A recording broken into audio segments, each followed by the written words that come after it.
Hello and welcome to episode 26 of The Closing Track, the official podcast of another AscendingLark.com, where the faith that you believe collides with the music that you love. I'm Austin, your host, and I'm joined across the table, as always, with...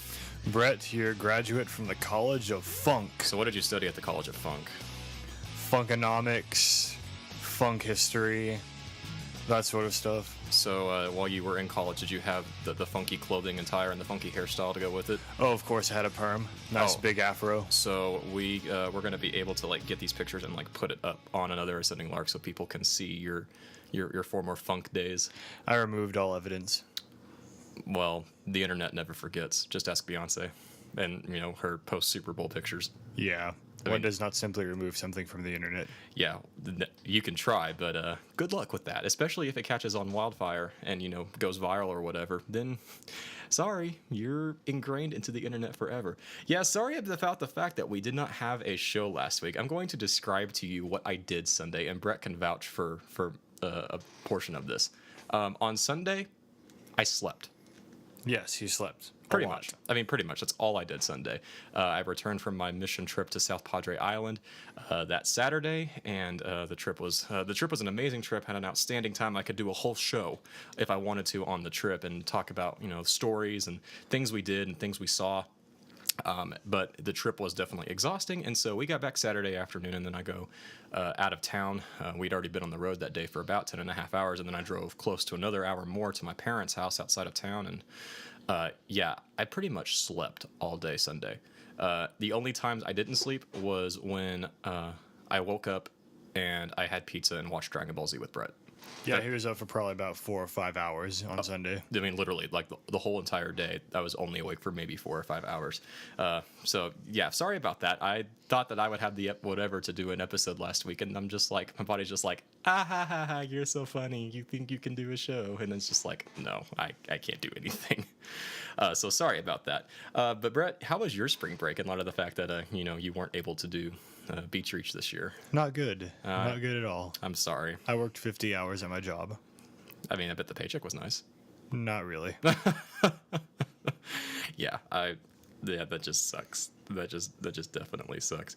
We hope your spring break was great. We hope everybody's spring break was safe, and that if you were down in South Padre Island or any other popular spring break destination, that you were safe. People get surprised every year, as happened this past week when I was telling people about the trip. That people die at South Padre Island every year, and there was a news story that broke in the middle of the week that the body of a 20-year-old kid that went to one of the biggest shows that week was found dead on the lagoon, and we're just people are shocked at it. And you and I, we heard that story, and we're like, oh, that happens every year. Yeah, usually it's OD related, sometimes a stabbing in a club. This year, as Austin told me, they found a body that was clearly linked to the cartel. Yeah, there was a decapitated body, ironically enough, behind the convention center that all of the missionaries meet up with each night for worship. But that was on the weekend. That was before the trip actually, I guess, began in any technical sense. There wasn't anybody on the island yet. But yeah, so now that spring break season is over, we're glad that you're safe, because spring break, contrary to popular belief, contrary to every spring break moving under the sun, it's not always the safest place on the world. Not at all. No, not at all. Before we get into the news, Brett, I'm really dying to try this white IPA. So it's been a while since we've done a taste test on the show. So I think we should do a brief taste test real quick. Yeah, sure. I'll just go ahead and give a tiny bit of background. This actually happened 30 minutes ago that we got this, maybe less. Yeah, I would say maybe 30 minutes ago. But we're on our way back from church, and our local pack-a-sack, which is just a walking distance from you do the explaining. I'm going to go ahead and try it real quick. And just walking distance from our apartment. It had been going through a revamping, and it just recently opened up, and they had a decent selection of beer. So we go there today just to see what they have, and I see something I've never seen before, which was Blue Moon White IPA. And of course, I had to buy some. And I just I had a nice mouthful while Brett was explaining that. And wow, I'm pleasantly surprised. I don't think of Blue Moon whenever I think of, the smile on Brett's face just now was great. This is an incredible IPA. I'm not going to lie. This is my other favorite IPA is Deschutes Chainbreaker IPA. And this is a pretty good contender for that category. I can definitely taste the Blue Moon typical Belgian style in it, but with a massive amount of hops in it, it is definitely an IPA. Yeah, this is delicious. Like, I'm not gonna lie, this is really, really good. If we were to pin it at a number, Brett, what would we rate this beer as? Think very shortly and quickly on this. Based on some of the other really incredible beers I've had, I probably have to put this at like a 7.5, 7.75. Yeah, that's exactly what I was thinking. I mean, it's still really good, but I mean, It's no based- dogfish. It's no Dogfish Head. yeah, based on things like Dogfish Head 120 Minute and the other incredible beers out there, it doesn't really stand a chance, but it's good By itself. yeah, it's good by itself. I mean, it is a good selection. Yeah, and so I figured, like, hey, we haven't done a taste test on the show in a while. Let's just do something random and just do a beer test on the show.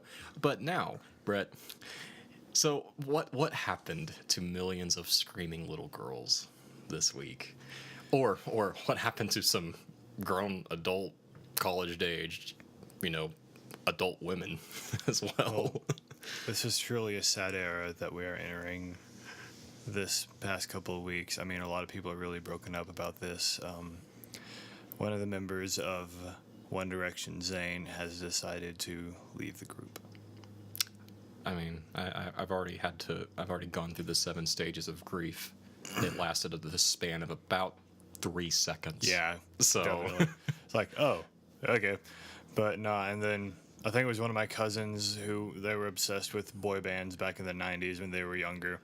And one of them posted a picture that showed just NSYNC, and over NSYNC was text, and it said, "To everyone complaining about Zayn leaving One Direction, I survived the breakup of NSYNC and Backstreet Boys. You'll be fine." I mean, and in NSYNC and Backstreet Boys, you could argue were twice as big as One Direction ever was. Because I mean, the thing is, people still listen to them. I mean, they were actually decent music groups.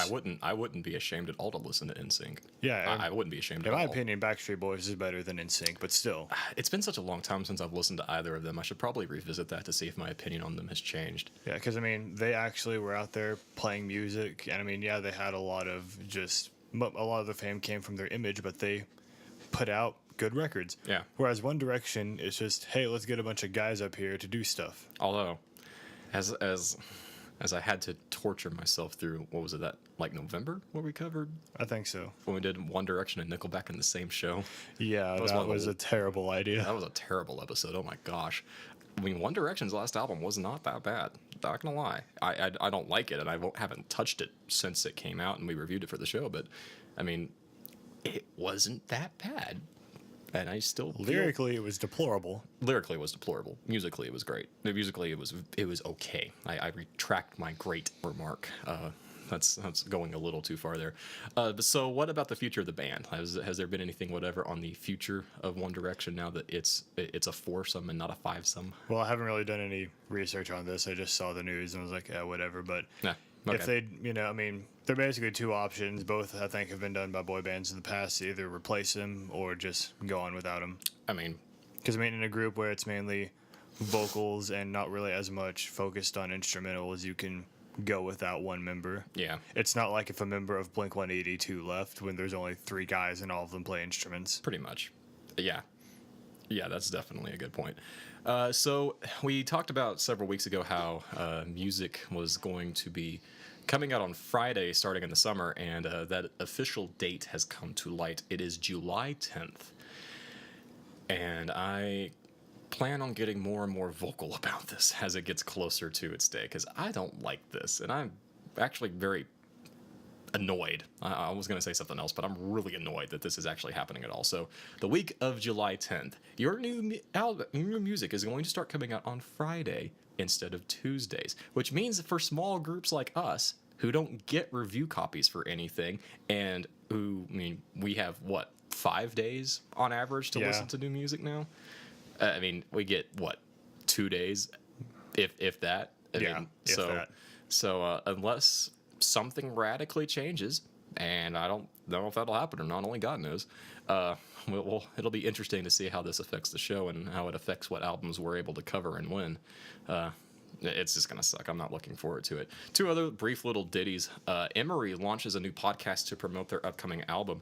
It's connected with the Bad Christian label, and so if any whatevers you have, your opinion of Bad Christian, I guess, could be transferred over to this podcast or whatever. But they have a new podcast called Break It Down, where he and lead singer Toby Morrow will premiere and break down the songs on their new album, You Were Never Alone. And that album comes out May 19th. You can get the show in iTunes, and you can also get it in the Bad Christian app that they put out during the week of spring break. I downloaded that app and took a look at it, and it's an interesting little app. I mean, it's not, revolutionary or anything, but it's also not bad either. And then a free music alert. For April 7th, Josh Garrell's new album Home is going to be free on launch day. So you better put reminders on your phones, people, because this album is going to be really good, or at least I'm hoping it's going to be really good. It's going to be really good, and he's giving it away for free on the first day. Who doesn't like free music? Who doesn't like free music, especially from someone like Josh Garrels? I mean, seriously, if you don't know who Josh Garrels is, guess what? He's been giving away his back catalog on Noise Trade away now for the past 3 or 4 weeks, and I mean, he's still got 2 weeks left to go. So, or actually, I take that back. Apparently, there are people who don't like free music. You too. Yeah. Well, no. The people who don't like the music are Apple consumers. How about that? I will totally bash the Apple fan base. Yay, finally. For their response to what U2 did back last year. But yeah, so Josh Garrell's new album Home comes out on April 7th. Make a reminder in your phone right now. I mean, I know you're listening to it on your phone, or maybe you're on your computer, whatever. Just go into your phone, set a triple reminder to get this album free on Noise Trade the day it comes out, because it's going to be really good. Brett, what other little news is worth talking about this week that in our superiority we've decided is worth the attention of the masses? Yes. A few weeks ago, there was a bomb drop that Rock Band is being revived for the next generation, which is going to be pretty cool. I'm excited about it. And apparently, IGN says that an article appeared on a European magazine, Game Reactor's website, for a little bit and was shortly removed.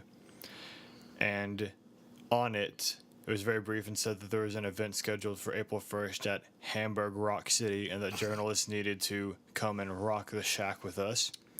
So it's not very explicitly said, but we're pretty sure that Activision is saying there's a new Guitar Hero coming. I mean, I don't know what else that could mean. Like, it comes, on the heels of the announcement of Rock Band, and it's coming shortly before E3. And there had been rumors already circulating that Activision was in the works on getting a new Guitar Hero going. So maybe it'll be a bass hero instead. I mean, sure, why not? I mean, you could play all of the songs on Guitar Hero 4 and 5 and 6 on bass, but I mean, this doesn't sound as much fun. Yeah, fair enough. I mean, I have to say, I'm more excited about Guitar Hero than I am Rock Band, because I never got into Rock Band, but Guitar Hero, I'm definitely pretty loyal to Guitar Hero. As terrible as this sounds, Guitar Hero helped me learn how to play guitar. Well, for most people, it has like the exact opposite effect. Okay, well now whenever I go and play it, like, I mean, me and the intern of the camp that must not be named, we occasionally whip it out, and I'm just like, this doesn't feel right. Like, these 5 buttons, I don't feel like I'm actually playing the guitar. So yeah, because from what I've heard, I can't remember exact names, but I remember they tried to get a lot of big time, really good guitarists to play it, and most of them were like, I can't do this, and they were just terrible at it. I think Paul McCartney even had something on that. Like, one of his like grandkids challenged him to a Beatles song on Rock Band, and his grandkid beat him pretty badly, and he's like, oh, well, that's all right that you beat me on Rock Band. I'm the one who wrote the original song. Yeah, which actually reminds me, I must first make a statement. Another Sending Log in the closing track does not endorse the show I'm about to talk about, but there was an episode of South Park that involved Guitar Hero, and the kids love Guitar Hero. They played it all the time, and then one of their dads came in and was like, oh, you're rocking out. He brought out his guitar and then just let loose this insane and incredibly sick guitar riff, and they're just like, whatever, Dad. He's like, what are you talking about? I'm playing the real thing. And then again, just completely rocks out, and then late at night it shows him trying to play it and play Guitar Hero, and he's failing miserably at it, and his son just shakes his head at him. That's hilarious. That's actually really, really funny. So let's get into some reviews real quick. I've got a quick one real quick, and then Brett, I know you've you're excited to cover the new and really new in many ways Hawk Nelson album. But my album for this week is from a band named Copperlily, which you may not recognize Copperlily, but you may recognize the couple that's a part of it. Tim Skipper and his wife Stephanie, and Tim Skipper is the lead vocalist of the highly underrated and highly underappreciated rock band House of Heroes. House of Heroes' last album in 2012, Cold Hard Want, one of the best rock albums to have come out, even still 3 years later, is still held up very, very solidly. And so it's him and his wife, and it's a pop folk album in the most basic sense, and it covers, a couple radio friendly ish vibes here and there, a couple of nods to the Civil Wars on songs like Wishing Well, and a couple of other songs. But it's a very fun couples album. I mean, this sounds really bad, but the adorableness of the album is just oozing from every single song. This starts off with the Song of You and Me and Every Chance I Get, which are nice, indie folk ditties, not necessarily groundbreaking in any respect. Shadows Glow is that's definitely one of the standout tracks of the album. Flash Paper, another standout track. Winning Me Over, the closing track, is definitely a very beautiful track in the vein of the Civil Wars and some other guy-girl folk bands or whatever. There's not a bad song on this album. I mean, some of them are not necessarily as strong as some others, but there's not a bad song on the album. And I got to give a nod to the Beautiful Unseen for weaving natural theology and weaving certain passages from Scripture in there so smoothly that you don't even recognize that it's a worship song in a sense. But God is never explicitly mentioned, Jesus is never explicitly mentioned, but I mean the song is just blatantly loaded with theology in it. And I listened to it and I was like, I didn't see that one coming. This is definitely a plus. So if you're missing the Civil Wars and you're wanting a vibe like the Civil Wars, or if you like House of Heroes, or if you like Stephanie Skipper back when she was doing her solo stuff as Stephanie Smith, you definitely want to look into this album. And if you were also really disappointed with the Decemberists early album this came out in January, I know I was, you'll definitely want to look into this. Copperlily, self-titled album. I'm going to put it at an 8.5. I mean, it's good. It's a good album. It's fun. All the songs are well written. Check it out. Go listen to it. Brett, you should listen to it. Well, when you said it's in the vein of the Civil Wars. Oh gosh, dang it, I should have thought of that. Well, no, not today. Just cover Hawk Nelson. Yeah, if you're like me, then when you were in high school, one of the big bands that was cool to talk about at a youth group was Hawk Nelson. Had a very sort of pop punk almost sort of vibe to him. Lead singer, long blonde hair, that sort of thing. It was one of the back in the day, the Christian rock, as in R-A-W-K, rock. R-A-W-K. bands, and I really like them. I think a lot of their stuff still stands up, but I hadn't really listened to them much at all in a while, like since before their lead singer Jason Dunn left. And so I saw this coming out. I was like, oh hey, Hawk Nelson, let me see what they're up to. And this does not sound like the Hawk Nelson I know. These aren't the Hawk Nelsons you're looking for. Not at all. And first off, disclaimer, Hawk Nelson is not the name of the lead singer. Hawk Nelson is the name of the band. You might be doing it wrong if you think that Hawk Nelson refers to the lead singer. But anyways, and I mean, this is pretty much just a straight pop album. When I listened to it, and I was just like, what happened to you? What happened to you? Although one good thing I will have to say, Hawk Nelson in the iteration I know of didn't really reference the things of Christ much at all in their music before, but now they definitely are talking a lot more about it. And I mean, while a lot of it just hits surface level, they are still more scripturally deep in this album than in the other albums I've heard of them.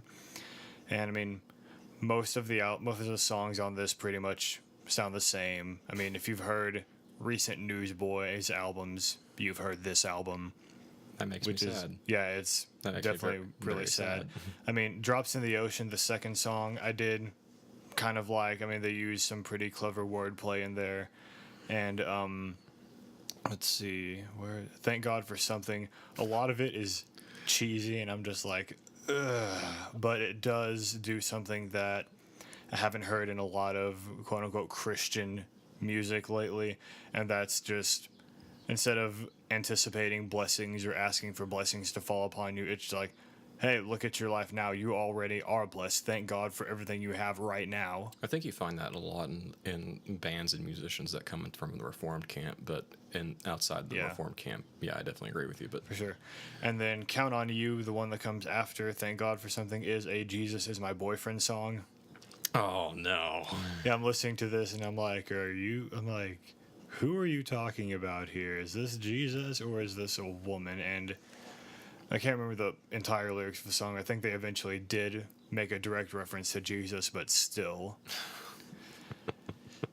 But we need to do an episode on Jesus is My Boyfriend. yeah, we definitely do. But this was sad. I mean, I'm glad that they're referencing Christ more, but musically, they've taken a step back. A lot of the songs that they do talk about Jesus in are still just devoid of much legitimate stuff. And so I probably have to pin this at a 5.5. Okay, I mean, that breaks my heart because yeah, I mean, I definitely grew up youth group. You know, Hawk Nelson was like, you know, if you liked Christian music, you liked Hawk Nelson. But yeah, that's really sad. What's coming out next week though? And there's quite a lot of good stuff coming out next week. Next week we have Sufjan Stevens, Carrie, and Lowell. Okay, I was going to review that this week, but there's this thing called the internet, which you never really understand how like much your life actually revolves around, you know, the availability of the internet until it's gone. Yeah. And you know, Like Toby Mac's song, you don't know what you got till it's gone. oh my gosh, you know, I hate that song. Like I hated the song the first time I heard it. I still hate it now. It just gets on my nerves. But yeah, we lost internet literally as I was finishing my first listen through because NPR got an early stream of Carrie and Lowell and put it up. And I'm not gonna talk too much on it, but I'm just gonna say you need to buy it. Don't stream it. Buy it. And that's all I'm gonna say on it. What else is coming out next week? Nightwish's Endless Forms Most Beautiful. Yeah. Yeah. Ever since they lost their original lead singer, Tarja, it just doesn't sound like Nightwish anymore. They're still good, but it's not Nightwish anymore. One does not simply replace Tarja. Yeah. And then Death Cab for Cuties, Kintsugi. That's actually been getting quite a bit of like crap on in the press. Which as of is late. sad to hear because Death Cab for Cutie was another one of those teenage bands I really liked. Oh yeah, like they were indie before indie was cool. And then Hollywood Undead's Day of the Dead, which I will definitely be covering. It's all yours. Go for it. And then this kind of surprises me. Ringo Starr's Postcards from Paradise. I literally am torn in between interest and revulsion. 'Cause I mean, okay, if you listen to Beatles songs and you focus on Ringo Starr's drumming, it's not that good. It for its time it was, but it has not held up to the test of time. Yeah, and I mean, there's one of those long-running jokes that, I mean, Ringo Starr was the one person out of the Beatles that didn't really have talent, and the other three just carried the whole band, and Pete Best just kicking himself for not staying with the Beatles. I mean, But we'll see with this album. We'll see if that's true or not. And then 3 Days Grace has an album coming out called Human. which, contrary to the belief of many well-meaning Christians, 3 Days Grace does not refer to the Christian worldview at all. Which, no, it's funny story time from the days of my youth. When I was making out a Christmas list sometime in high school, I can't remember what year, there were two bands I put on my Christmas list. One was Kids in the Way, and one was 3 Days Grace. I don't know if many of y'all have heard of Kids in the Way. They were pretty minor, but I really like them, sort of a punk-ish band. Yeah. And the album I asked for was Apparitions of Melody, the Dead Letters edition. Which, I mean, it was a good album. I mean, it wasn't really as heavy on theology as I probably would have liked, but it was still good, Right. still worshipful. And my mom read this title and was like, Kids in the Way, Apparitions of Melody, the Dead Letters edition. I don't know what kind of freaky stuff you've been listening to. Then goes down the list. Oh, I've never heard of 3 Days Grace. How are they? I'm just like, Mom. Mother. Your mom is sweet, and your mom is really cool. But, Yeah. I mean, that's still just... That's still hilarious. I think we may have told that story on the show before, but it's one of those great stories that Yeah. just that story doesn't get old.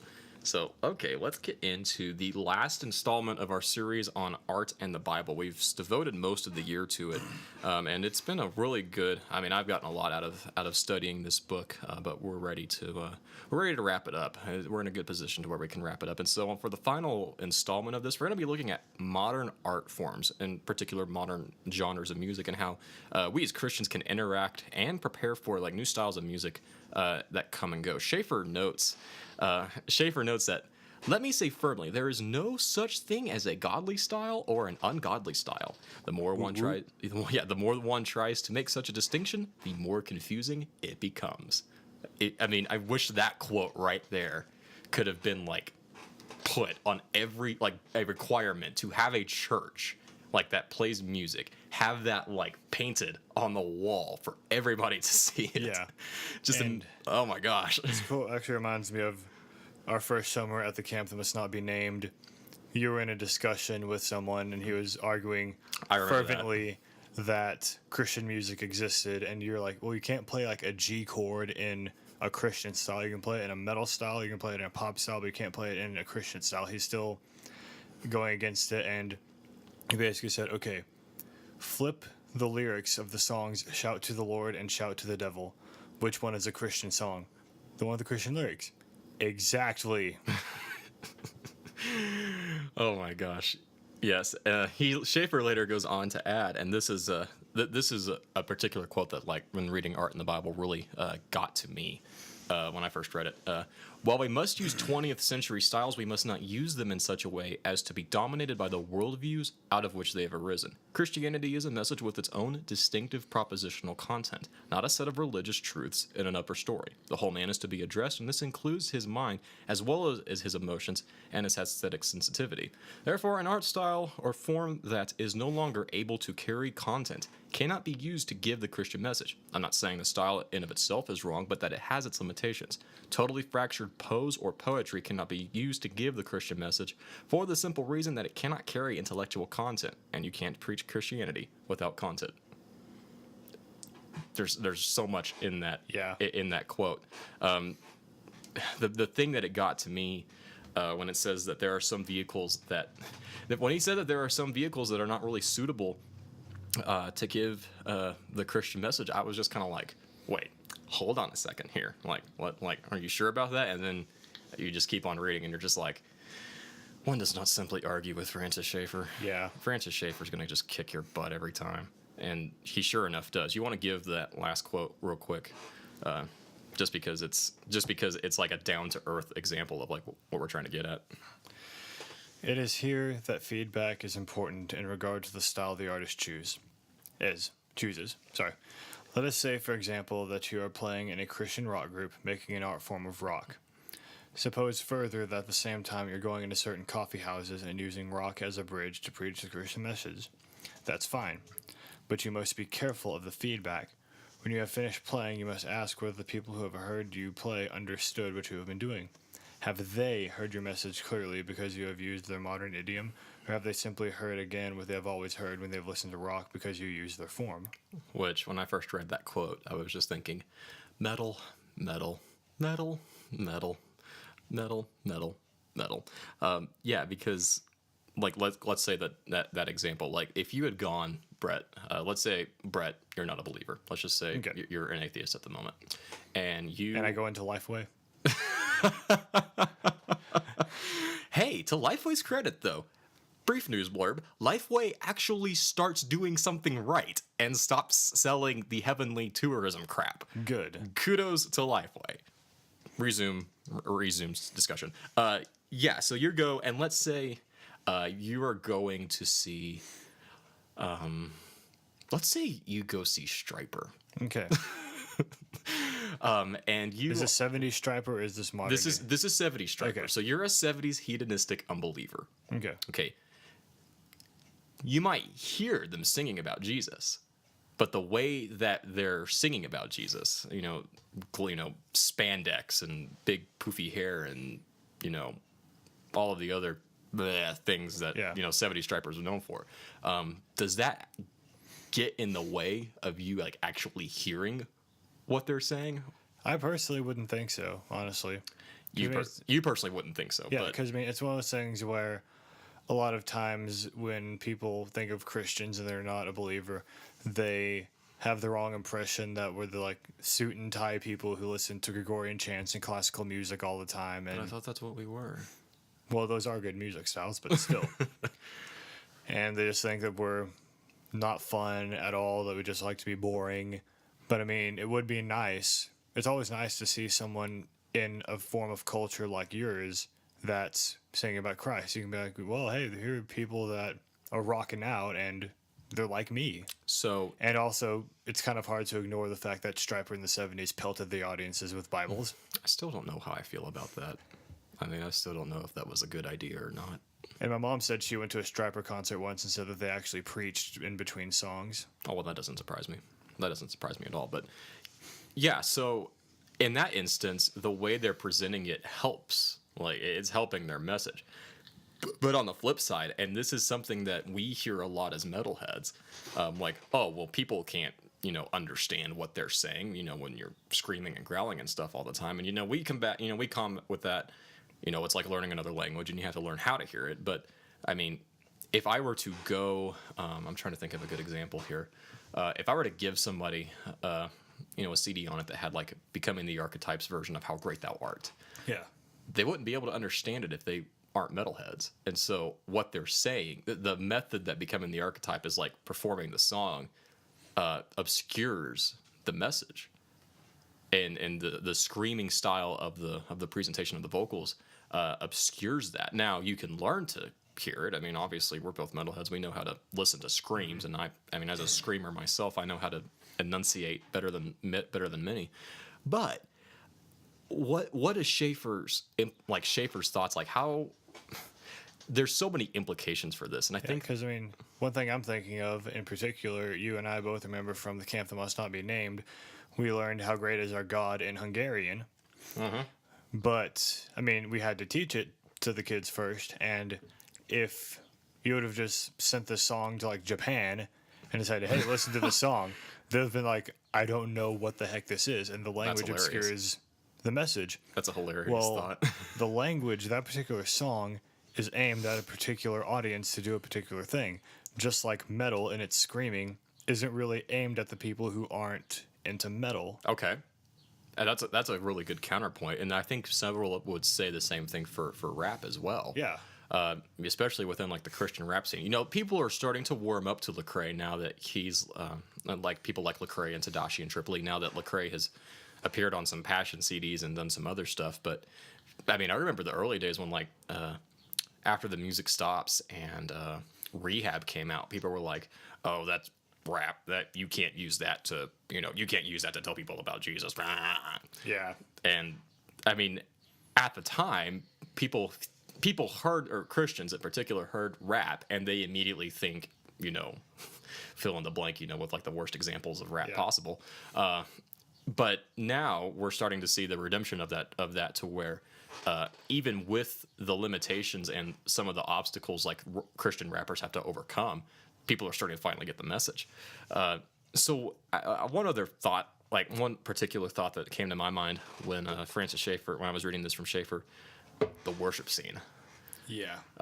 I think Schaeffer's observation here explains why the worship scene is so musically homogenous. Yeah. I mean, because wanting people to hear the message clearly. Well, what better way to make sure that you don't get in the way of the message by playing, indie pop rock? And saying the same sentences over and over again. Yeah, saying the same sentences over and over again. That'll definitely get the message into anybody. I will worship while I'm waiting. I will serve you while I'm waiting. And I like him too. I don't know why he does that song. Yeah, but I mean, I think that explains why. I think that's such a pragmatic thing, that he's hinting at a very pragmatic issue that, we can sit here and talk all day long about, music and the way music is and how we're made to be creative. But when the rubber hits the road, I mean, there are pragmatic considerations to take into account. And I mean, one thing here is that some styles do obscure the message you're trying to get across to broader people. I mean, I don't think Schaeffer is having, get the message out to as many people as possible. But it seems as if he's trying to say, But at the same time, if you want your message to be heard, you know, you got to think about the way you're presenting it. Yeah. It's I had to really wrestle with that and really wrestle with that. Also, the same thing could be said. Like, let's say there's a band that went to. Okay, let's say Casting Crowns went to the Warped Tour. Yeah. The image that just popped into my head. Now, in today's Christian market, we can easily understand the things Casting Crowns says, and a lot of people that like the band, enjoy this style of music and are more receptive to the messages in this style of music. But you take it to the Warped Tour, that's not going to go over very well. The message is going to be obscured at the Warped Tour. Yes, I could say that on a technical level, it would be easier to understand because there's not screaming and there's not loud guitars or loud drums or loud music or, much music at all. Yeah. But like stylistically, like the form of music is still the obstacle to people hearing that message. Yeah, oh my gosh, I'm not going to forget that example anytime soon. You're welcome. But what does this mean? Like, what does this mean for like, and particularly within the church, like with the worship wars? I think Schaeffer's point, even though he doesn't necessarily talk about worship, speaks a lot to like the whole worship wars struggle that the church has had for 50 plus years now. What does it mean for art forms, bygone art forms, but what does it also mean for art forms that are yet to come? I mean, Schaeffer's consideration here is that, there are some styles where you're going to get the wrong kind of feedback. Like, you're like, like the quote you read, you must be careful, feedback. When you have finished playing, you must ask whether the people who heard you play have understood what you've been doing. That seems to be a pretty good litmus for like approaching future art styles, but also evaluating art styles in the past. And it also seems to be a good litmus test for what music we should play in church as well. Definitely. The artsy fartsy musician in me, and the Gungor lover too, is like, let's just play all the music in church, all the instruments and all the styles. But is that a good idea? Schaeffer might disagree. Schaeffer might say no. Schaeffer might say no. And then I think there's something to be said also for like Another Ascending Lark in the closing track. Because we evaluate all types of music on their worldview. We're huge fans of Schaeffer, and we think Schaeffer's fourfold measure that we covered in the last episode, it feels like forever since we've done an episode, is the way to go. So when it comes to the art form, should we then approach Christian bands who maybe who maybe are trying to get a message across, but let's say there's a metal band that decides to do a bunch of worship songs. Do we take into account that their message is not going to be heard unless you happen to have taken the time to develop an ear for metal? Do we take the style into that account if they're actively trying to get a message out, I guess? It's like I've been saying during this conversation, it's not necessarily about reaching as many people as possible. It's about reaching a certain audience you want to reach. And if they're wanting to reach the metal community, great. But if it's like the people who think that all the bands in Lifeway is going to evangelize to the people, Satanist is not going to go into Lifeway and listen to Casting Crowns and get saved. Unless the Holy Spirit is just doing some real crazy stuff. Yeah, but and same thing with languages. If someone is going to be singing worship songs in Japanese, that's obviously geared towards people who speak Japanese. So, it's not necessarily a thing about trying to reach everyone all at once, but it's, can you reach the one group you're trying to effectively? But what if even within that narrow market range, like that Striper example earlier, let's say like modern metal, somebody goes to see a modern metal show, and we have to acknowledge too, I think, and I don't think Schaeffer really mentioned this in the book, or if he did, I don't remember it, that genres just don't appear out of thin air, and styles of music just don't appear out of thin air. Blues arose as an American art form from the African American community. Jazz followed suit from blues. Punk arose, in certain underground scenes as a vehicle for protest. Genres just don't appear out of thin air. And so the foundations for a genre, even if they may or may not be like explicitly made known or whatever, like metal. I mean, metal was birthed from rock. Modern rock was birthed from hedonism and secularism. So if a Christian metal band is playing to just a metal audience, and that audience is all they're focused on, does the fact that they're playing a genre that's got such a rich history of being antithetical to the Christian worldview, does that get in the way of people hearing the message? For some, maybe. For some, probably not. Explain. Well, I mean, Elaborate. like for people like us, for example, we can go to a show by like Theocracy or Silent Planet and that kind of stuff. Oh, if Theocracy would come to Amarillo. Yes, that would be amazing. But anyways, I mean, we can go to a concert like that and we can enjoy good worship and good music. Then there are those who might be there and not really paying much attention to the song lyrics and just be focused on the music, and then they would not really get the message as much as people like us would. Right. And I think that explains, too, why, like within certain sectors of the church, especially the older crowd, and not to just belittle them, but, you get the pushback on, oh, we can't have electric guitars, and drums, that's the devil's music, because they're associating that with, the rock and roll that they grew up with, that they may or may not have listened to before they came to Christ. And so they associate the instruments and the instruments and the forms of that style with, hedonism and with those things. And so Wouldn't this kind of play into the whole thing about eating meat offered to idols? I don't know. That thought didn't cross my mind. Where are you going with that? It was just one of those things of the weaker brother, like the weaker brother. Oh, okay. So the fact that we like drink beer on the show, Yeah. are open about it. I mean, to the weaker brother listening to this, that it might cause him to stumble, but to those who aren't the weaker brother, it's no big deal. That's interesting. In preparing for this episode, I didn't really think about the weaker brother objection. That's actually a really interesting objection. That's something that we have to consider too. Because we have friends who, we're definitely not going to name any names here. We have friends who came out of certain lifestyles and certain very rebellious lifestyles, and were very involved with the music of those lifestyles. And so we have to be not, we have to have like walk on eggshells or anything, but we have to be respectful to the fact that they associate certain styles of music with the lifestyle that they left for Christ. So that's interesting. That's a very interesting thought for the weaker brother objection, and pertains to the styles that we use to get the message we want across.